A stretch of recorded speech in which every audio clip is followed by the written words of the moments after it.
तो reversible process को लेकर हम चर्चा कर रहे थे और रिवर्सिबल प्रोसेस में आपने 3 कैरेक्टरिस्टिक्स लिखे थे कि सबसे पहली जो कैरेक्टरिस्टिक आपने लिखी थी कि these are carried out infinitesimally slowly.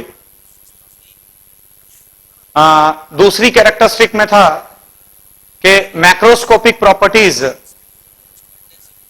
Does not undergoes substantial changes. तीसरा लिखा था these are non spontaneous in nature. और चौथा आपने लिखा था कि वर्क डन इज मैक्सिमम। तो अब थोड़ा सा मैं आपको ये बताऊं इसके अंदर कि पहले मैक्रोस्कोपिक प्रॉपर्टीज क्या है, जल्दी से डेफिनेशन लिखिएगा। Macroscopic properties, these are those properties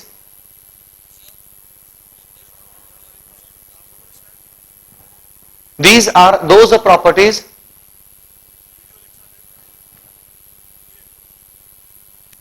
which defines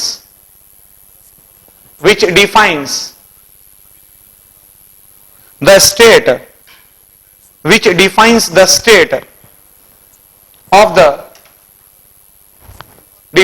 state of the macroscopic system.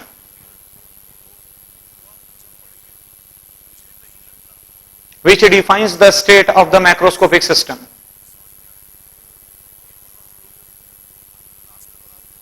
Right, फिर से मैं बोल दूं, macroscopic properties, these are those properties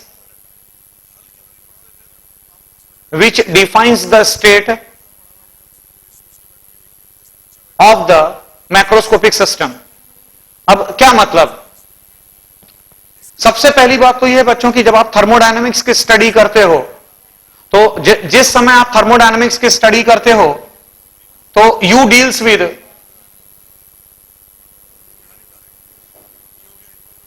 a macroscopic system. जैसे कि ये आपके सामने एक सिलेंडर बनाया, ये पिस्टन बना रहा हूं और इसमें मान लीजिए कि कोई गैस है हमारे पास। तो अब इसमें जो गैस है, उस गैस के there are billions and billions of molecules. ये जो आपके सामने मैं बना रहा हूं, these are the gaseous molecules.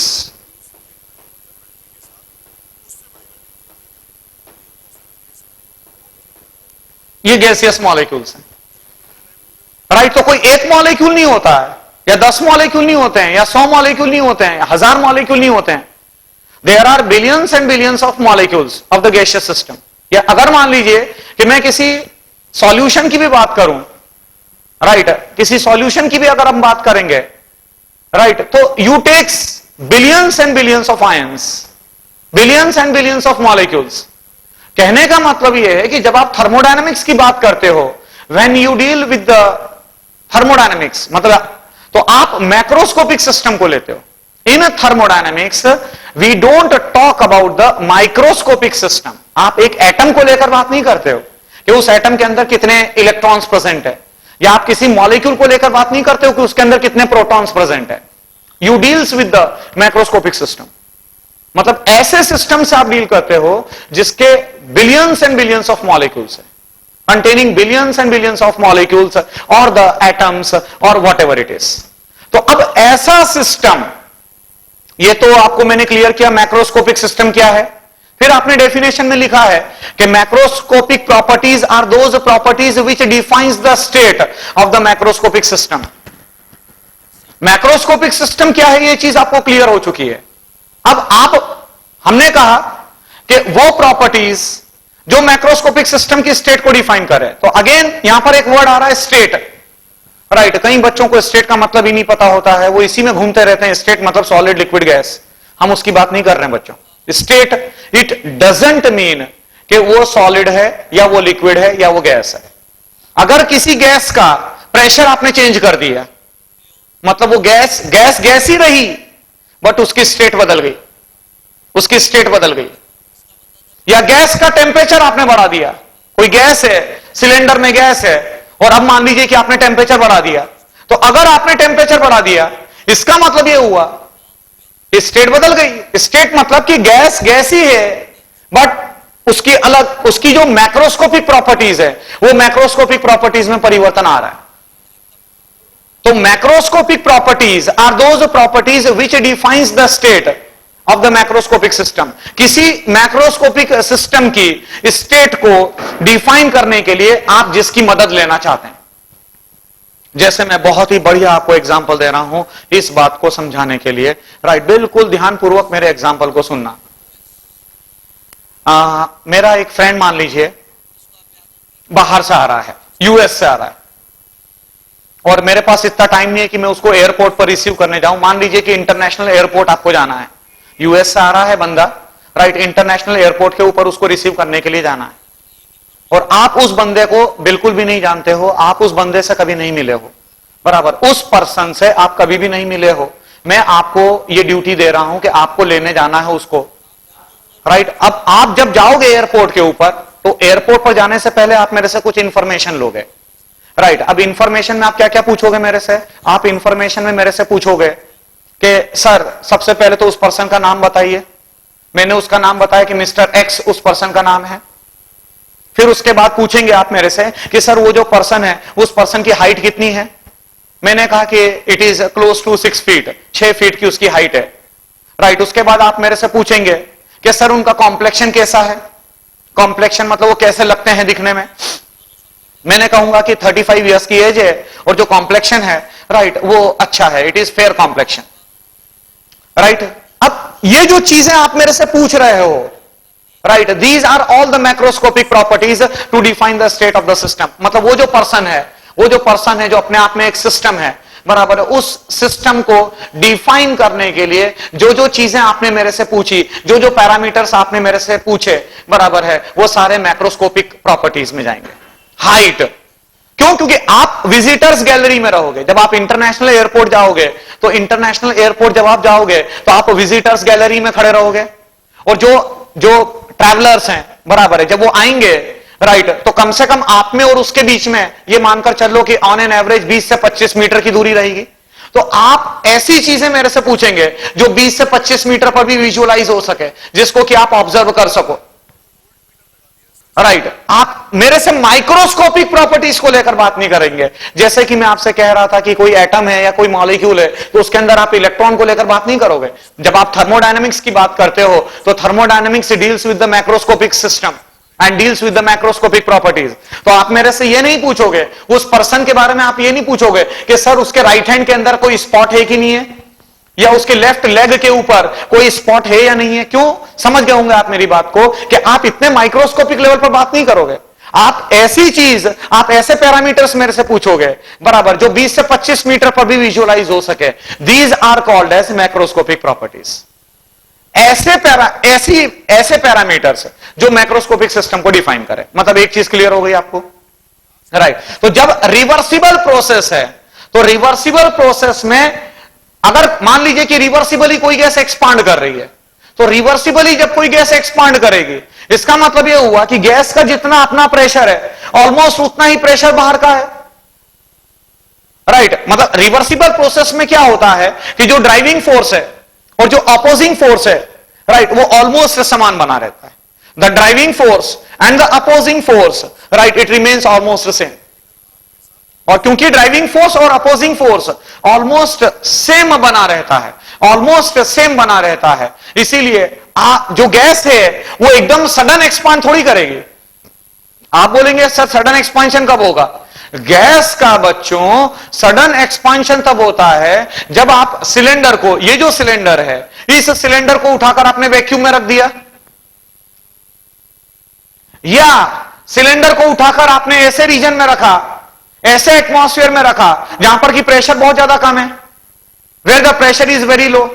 मेरी बात को समझ रहे होंगे आप, राइट। ऐसी सिचुएशन के अंदर मैक्रोस्कोपिक प्रॉपर्टीज में एकदम से चेंज आता है एंड इट बिकम्स इरिवर्सिबल, वो इरिवर्सिबल हो जाता है। रिवर्सिबल प्रोसेस की अगर मैं बात करूं, तो रिवर्सिबल प्रोसेस में हर स्टेप इतनी धीरे धीरे आप करवाते हो, हर स्टेप इतना डिफरेंशियल फॉर्म में, आप डिफरेंशियल फॉर्म में बात करते हो ना रिवर्सिबल प्रोसेस में।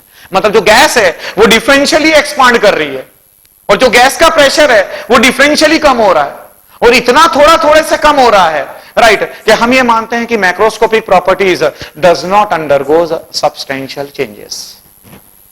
ये पॉइंट एकदम बढ़िया तरीके से आपको क्लियर हो गया होगा।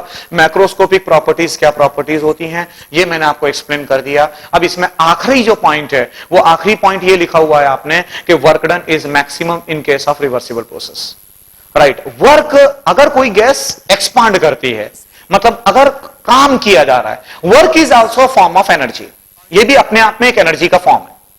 अगर कोई गैस वर्क कर रही है, मतलब अगर कोई गैस एक्सपांड कर रही है, इसका मतलब वो एनर्जी खर्च कर रही है, वर्क एनर्जी का लॉस हो रहा है, वर्क एनर्जी का लॉस हो रहा है, राइट। अगर गैस एक्सपांड करती है, गैस अगर काम करेगी, राइट, तो एनर्जी लॉस होगी, एनर्जी का लॉस होगा, वर्क एनर्जी का लॉस होगा। अब मान लो कि रिवर्सिबल है, रिवर्सिबल प्रोसेस में जितना गैस का अपना प्रेशर है उतना ही बाहर का प्रेशर होता है। The internal pressure is almost equal to that of the external pressure. उसके बावजूद अगर गैस एक्सपांड कर रही है, एक्सपांशन हो रहा है, डिफरेंशियल फॉर्म में जो एक्सपांशन होता है, बराबर है, तो बच्चों it requires lot of energy ना, वो तो बहुत ज्यादा एनर्जी खर्च होगी उसमें, राइट। इस बात को मैं न्यूमेरिकली भी प्रूव कर सकता हूं, बट न्यूमेरिकल अभी नहीं ले सकता हूं क्योंकि we are taking up the terms.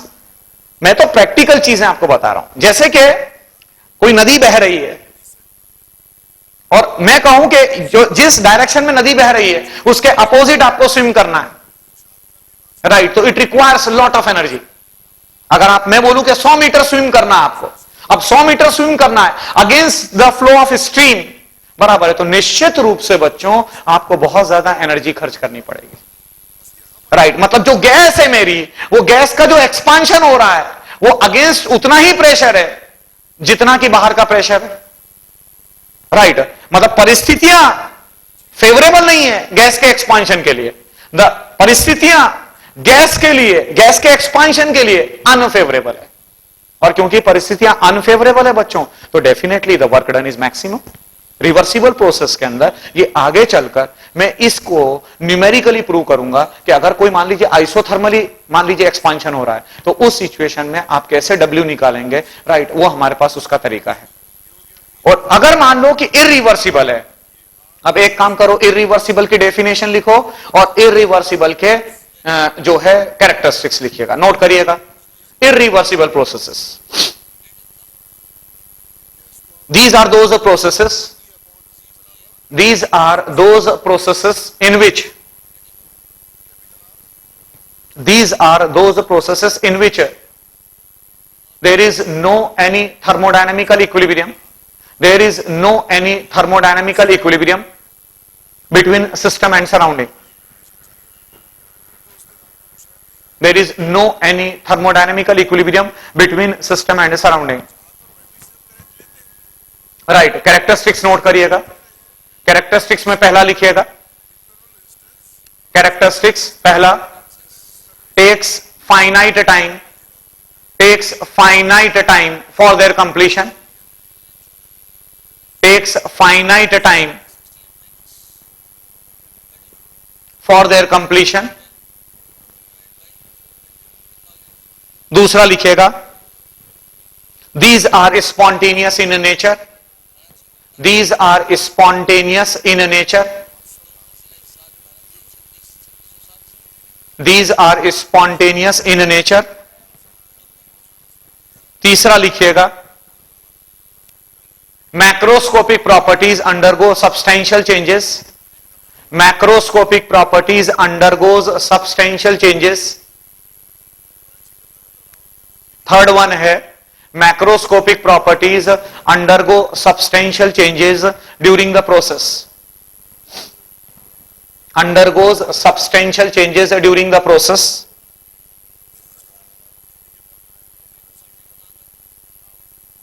Right, और चौथा लिखिएगा, आखिरी लिखिएगा, work done is either minimum और zero, work done is either minimum और जीरो।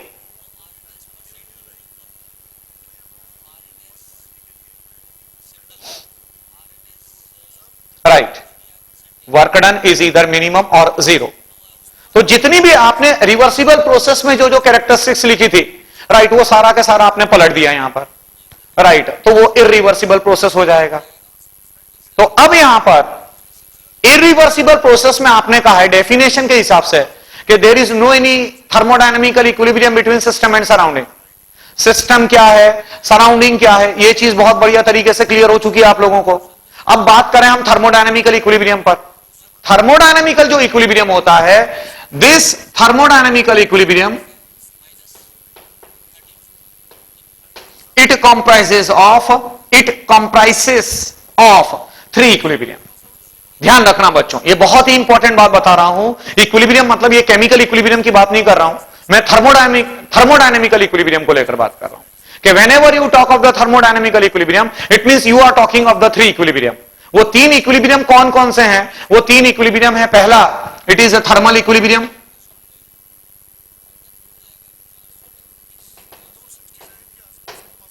दूसरा है mechanical equilibrium,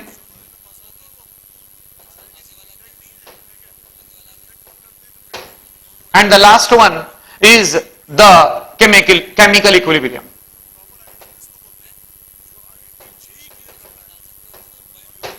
chemical equilibrium, one is the thermal equilibrium, another one is the mechanical equilibrium, and the last one is the chemical equilibrium। Right, क्या मतलब है इस चीज का कि जब भी हम थर्मोडायनेमिकल इक्विलिब्रियम की बात करेंगे, जैसे रिवर्सिबल प्रोसेस है, रिवर्सिबल प्रोसेस में आपने लिखा था कि सिस्टम और सराउंडिंग के बीच में हर समय थर्मोडायनेमिकल इक्विलिब्रियम बना रहता है। तो थर्मोडायनेमिकल इक्विलिब्रियम बना हुआ है, इसका मतलब all these three equilibrium are maintained. Right, thermodynamical equilibrium it doesn't mean chemical equilibrium or simply the mechanical equilibrium or simply the thermal equilibrium। अब क्या मतलब इसका, thermal equilibrium, mechanical equilibrium, right, या केमिकल इक्विलिब्रियम, क्या मतलब इस चीज का? थर्मल इक्विलिब्रियम, इसका मतलब यह हुआ कि जो टेम्परेचर है, वो टेम्परेचर जो सिस्टम है, उस सिस्टम के अंदर जो टेम्परेचर है, राइट, वो बिल्कुल कांस्टेंट बना हुआ है, वो हर जगह पर सेम है, टेम्परेचर में डिफरेंस नहीं होना चाहिए। Thermal related with heat, right, इसका मतलब टेम्परेचर से रिलेटेड है, तो टेम्परेचर जो है वो सेम बना रहना चाहिए। मतलब जब रिवर्सिबल प्रोसेस में जब आप एक्सपांशन करवाते हो, रिवर्सिबली जब एक्सपांशन होता है, रिवर्सिबली जब कंप्रेशन होता है, तो ये इतना डिफरेंशियल फॉर्म में होता है कि जो टेम्परेचर है वो हर समय सेम बना रहता है, इतना धीरे धीरे एक्सपांशन हो रहा है। या मैकेनिकल इक्विलिब्रियम, मैकेनिकल से मतलब है something related with force, right, something related with pressure, pressure से जो रिलेटेड हो। तो प्रेशर जो है पूरे सिस्टम के अंदर, प्रेशर जो है वो समान बना रहता है, राइट, किसमें? रिवर्सिबल प्रोसेस में। और केमिकल इक्विलिब्रियम इट मींस के पूरे जो सिस्टम है, उस पूरे सिस्टम के अंदर जो कॉम्पोजिशन है, वो कॉम्पोजिशन समान बना हुआ, right, that is thermodynamical equilibrium. But जब हम इरिवर्सिबल की, जो भी आपने लिखा, इरिवर्सिबल के अंदर जो आपका सिस्टम है, उसका जो एक्सपांशन होता है या उसका जो कंप्रेशन होता है, वो इतना तेजी से होता है या इतना फास्ट होता है, राइट, या इस तरीके से होता है कि there is no any equilibrium between system and surrounding. मतलब वॉल्यूम है, सडन एक्सपांशन हुआ गैस का। मैं क्या बोल रहा था आपसे कि अगर मान लीजिए कि इस सिलेंडर को आप वैक्यूम में रखोगे, तो अगर इस सिलेंडर को आप वैक्यूम में रखोगे, अब वैक्यूम में बाहर का प्रेशर जीरो है, तो बाहर का प्रेशर जीरो है, work done zero, work done zero हो जाएगा। आप या बाहर का प्रेशर बहुत कम है, जितना गैस का अपना प्रेशर है, राइट, उसके मुकाबले बाहर का प्रेशर बहुत कम है, राइट, तो डेफिनेटली वर्क डन जो है, जो एक्सपांशन का वर्क डन होगा, वो एकदम तेजी से होगा। गैस एकदम तेजी से एक्सपांड करेगी, और जब गैस एकदम तेजी से एक्सपांड करेगी और बाहर का प्रेशर काफी कम है, तो वर्क डन इज मिनिमम। आप बोलेंगे सर वर्क डन मिनिमम क्यों बोल रहे हो, या वर्क डन जीरो क्यों बोल रहे हो? क्योंकि वर्क का जो कॉन्सेप्ट है बच्चों, बहुत बढ़िया बात बोल रहा हूं सुनना, वर्क का जो कॉन्सेप्ट है वो हर समय एक्सटर्नल कंडीशंस पर डिपेंड करता है, वो एक्सटर्नल कंडीशंस के ऊपर डिपेंड करता है। वर्क का जो कॉन्सेप्ट होता है, राइट, आप जो थर्मोडायनेमिकल वर्क डन है, वो thermodynamical work done pressure volume work done है। अब मान लो प्रोसेस इरिवर्सिबल है, इरिवर्सिबली एक्सपांशन हो रहा है, तो हम कहते हैं W is equal to minus P into delta V. आप पूछेंगे सर ये रिलेशन कहां से आ गई? सुनिएगा सारे बच्चे, देखिएगा ये कहां से आया, W is equal to minus P delta V. मान लीजिए कि मेरे पास ये सिलेंडर है और इस सिलेंडर में रिएक्टेंट है।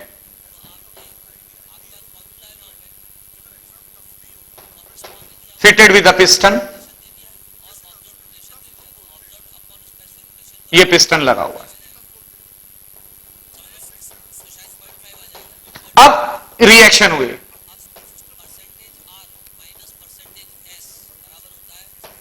Let the reaction occurs, right. ये सिलेंडर, अब जो प्रोडक्ट बना, मैं ये मानकर चल रहा हूं, मैं ये मानकर चल रहा हूं कि जो प्रोडक्ट है उसके, मान लो कि गैसियस मोल्स ज्यादा है, प्लीज समझिएगा कि जो रिएक्टेंट है, रिएक्टेंट भी गैसियस है। अभी ये पिस्टन का मूवमेंट नहीं हो रहा है, राइट। क्यों? क्योंकि जितना अंदर का प्रेशर है उतना ही बाहर का प्रेशर है। मान लीजिए बाहर का प्रेशर P है, एक्सटर्नल प्रेशर इज, ये आपने लिखा। अब ये जो रिएक्टेंट है और जब रिएक्शन हुई और जो प्रोडक्ट बना, मान लो प्रोडक्ट के गैसियस मोल्स ज्यादा हैं, तो जब प्रोडक्ट के गैसियस मोल्स ज्यादा होंगे इसका मतलब पिस्टन बाहर की तरफ जाएगा। पहले ये पिस्टन यहां पर था, राइट। अब ये पोजीशन चेंज कर चुका है, राइट। ये पोजीशन अब यहां पर आ चुकी है। This is the actual position of the piston. और बाहर का तो प्रेशर मैं पहले ही आपको बता चुका हूं, it is P external. It means कि जो डिस्प्लेसमेंट हुआ वो D से हुआ। मान लीजिए पिस्टन का जो डिस्प्लेसमेंट हो रहा है, क्योंकि गैसियस मोल्स बन रहे हैं और गैसियस मोल्स बनने की वजह से अंदर का प्रेशर बढ़ जाएगा, और जब अंदर का प्रेशर बढ़ेगा तो पिस्टन बाहर की तरफ जाएगा। मान लीजिए कि जो डिस्प्लेसमेंट हुआ पिस्टन का वो D से हुआ। अब देखिएगा, मेरे को वर्क कैलकुलेट करना है। मैं बोलूंगा कि work done is equal to force into displacement होता है, और फोर्स क्या है? Force is equal to pressure into area. मतलब ये जो पिस्टन है, इस पिस्टन का एरिया, ये पिस्टन का एरिया, और जो डिस्प्लेसमेंट हुआ, एरिया पिस्टन का एरिया इंटू डिस्प्लेसमेंट। आप बोलेंगे एरिया इंटू डिस्प्लेसमेंट, ये वाली टर्म हो जाएगी it is the change in volume. But आप ये जो प्रेशर है, जो बाहर का प्रेशर है वो P है, बाहर का जो प्रेशर है वो P है। तो गैस जब एक्सपांड करी, गैस में जब प्रोडक्ट बना, प्रोडक्ट के गैसियस मोल्स हैं, पिस्टन जब बाहर की तरफ गया, तो जब पिस्टन बाहर की तरफ गया, जो डिस्प्लेसमेंट D हुआ, तो वो जो डिस्प्लेसमेंट हुआ that is against the pressure P। बाहर का प्रेशर P था, तो गैस ने अंदर से प्रेशर लगाया, अंदर से जो प्रेशर लगा वो -P होगा। एक्सपांशन तभी होगा जब बाहर का जितना प्रेशर है, राइट, उतना प्रेशर गैस लगाएगी, अंदर से गैस लगाएगी, मैग्नीट्यूड वाइज। बट साइन अलग अलग है, इसीलिए मैंने यहां पर -P कह दिया। -P और A into D, area of the piston into जो डिस्प्लेसमेंट हुआ है, that represents the change in volume, that is equal to -P and it is change in volume. और यहां पर मैंने एक्सटर्नल लिख दिया कन्वीनियंसी के लिए, मतलब W is equal to -P delta V, ये हमारी रिलेशन आती है। सारे बच्चे इस बात को ध्यान में रखिएगा कि अगर मान लो इरिवर्सिबल एक्सपांशन होता है या इरिवर्सिबल अगर कंप्रेशन होता है, तो आप कहते हैं W is equal to -P external into delta V, right. ये हमारा फार्मूला होता है। अब बात आगे बढ़ती है, इरिवर्सिबल प्रोसेस में आप कहते हैं कि work done is either minimum और जीरो। अब सवाल उठता है कि जीरो कब होगा? जीरो तब होगा जब बाहर का प्रेशर जीरो है, ऑलमोस्ट जीरो है, मतलब वैक्यूम में। तो वैक्यूम में मतलब P zero, zero into change in volume, it is zero, it means work done is zero. Minimum कब होगा? कि जितना गैस का अपना प्रेशर है और बाहर का प्रेशर बहुत ही कम है, उसके मुकाबले रिलेटिवली अपन बात कर रहे हैं कि जितना गैस का अपना प्रेशर है उसके मुकाबले, उसके रिलेटिवली बाहर का प्रेशर अगर बहुत कम है, तो अगर बाहर का प्रेशर बहुत कम होगा, मतलब एक्सटर्नल प्रेशर अगर बहुत कम है, तो जो work done by the gas है, राइट, ये वर्क करने में जो गैस एनर्जी लॉस करेगी, राइट, वो बहुत ही कम होगी, राइट। ये कॉन्सेप्ट आता है हमारा रिवर्सिबल